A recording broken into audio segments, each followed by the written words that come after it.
Hello, welcome back to our channel. If you've ever wanted to analyze your Hubspot data in Excel but weren't quite sure how to export it properly, you're in the right place.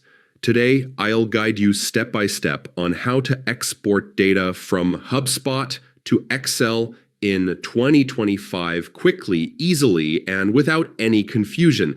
By the end of this tutorial, you'll be able to export any Hubspot data effortlessly. Let's get started.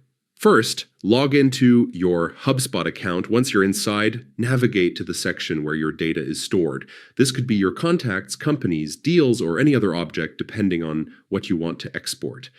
At the top of your table, look for the Actions button or sometimes a drop-down labeled More.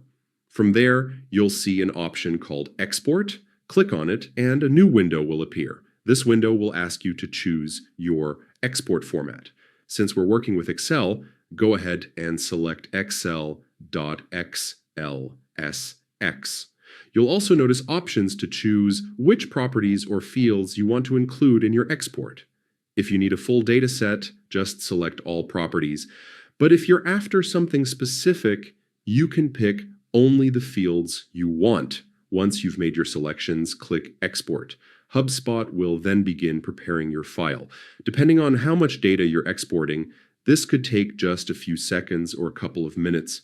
When it's ready, you'll either receive an email with a download link or have the option to download it directly from Hubspot. Here's a helpful tip.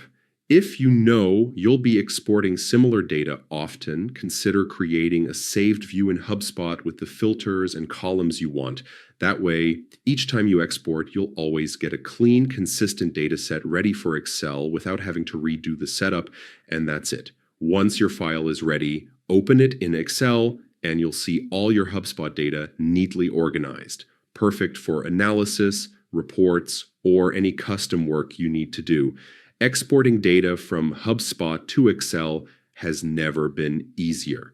And now you can make the most of your information without any hassle. Thanks for watching, and do not forget to like, share, and subscribe for more helpful tutorials just like this one.